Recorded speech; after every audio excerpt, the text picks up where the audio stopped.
Sampurasun para mitra, kalintang bingana tiasa tepang deui di acara Panismana di kanal YouTube YKB Bahasa Sunda.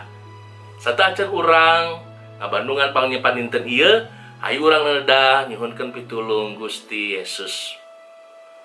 Gusti Yesus juru salamet abdi sadaya, dina danget ieu abdi sumujud ka Amah. Abdi bade ngalenyepan pangandika Gusti. Mugi abdi-abdi sadaya tiasa ngaregepkeun sareng nglarepkeunana dina kahirupan sadidinten. Hatur nuhun nya Pangeran nya Gusti, parenda ieu disuhunkeun di lebet asmaning Gusti Yesus Kristus. Amin. Para mitra nyepadan urang dinten ieu dicutat tina buku renungan wasiat anu dijudulan Abdi Teh Dombana Cekap Kanggo Abdi. Dumasar kitab Jabur pasal 23 sareng nas nu janten pusat pangnyepan urang nyaeta ayat nu kahiji anu ngolna kieu. Pangeran teh Gusti pangangon abdi, abdi moal kakirangan. Para mitra, domba teh henteu hariwang kana jalan anu rek ditempuhna sabab domba percaya ka pangangon anu mimpin jalan. Ieu mangrupikeun gambaran ngeunaan sikap percaya angonan ka pangangonna.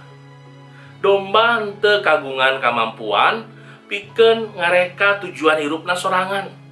Rasa amanah sanes gumantung kana jalan anu bakal dilangkungan, nanging gumantung kana saha anu mimpin jalana. Domba mah tara apal jalana. Nu penting aya nu mimpin tu nyarengan di jalana.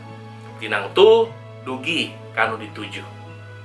Kaendahan Jabur 23 henteu ngan saukur katingali dina pernyataan yang Gusti nyaeta pangangon anu sae.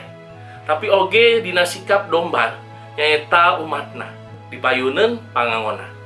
Sikap domba anu sae teh kieu, kahiji, ngaku yen hirupna gumantung ka Gusti.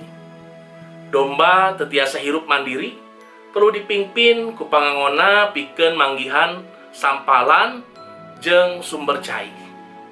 Kadua, taat kalayan percaya pinuh. Domba anu bager kersa dipingpin jeung diarahkeun ku pangangonna. Najan nyorang nu poek ngajumbleng teu gimir teu hariwang sabab percaya ka pimpinan pangangon nu sae. Katilu, bersyukur kana kasayan sareng kanyaah pangangon. Domba anu bager sok emut kana kasayan sareng kanyaah pangangonna sarta hirup dina rasa syukur sanes dina kahariwang.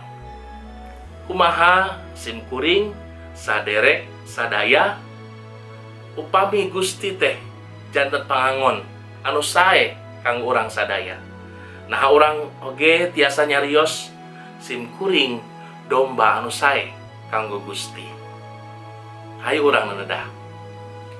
Hatur nuhun Gusti kangge pangnyepan danget ieu.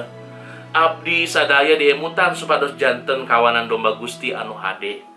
Kersa dipingpin jeung diarahkeun ku Gusti. Sareng nampi ku rasa syukur kasaean sareng kanyaah Gusti. Hatur nuhun Gusti. Parada ieu disambat sareng disuhunkeun di lebet asmaning Gusti Yesus Kristus. Amin.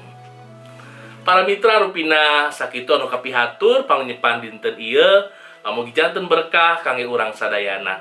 Ulah hilap, subscribe, like sareng bagikeun kanu sanes. Mari ku cara kitu para mitra tos ulubiung dina ngamasyurkeun Injil kasalametan sasarengan YKB.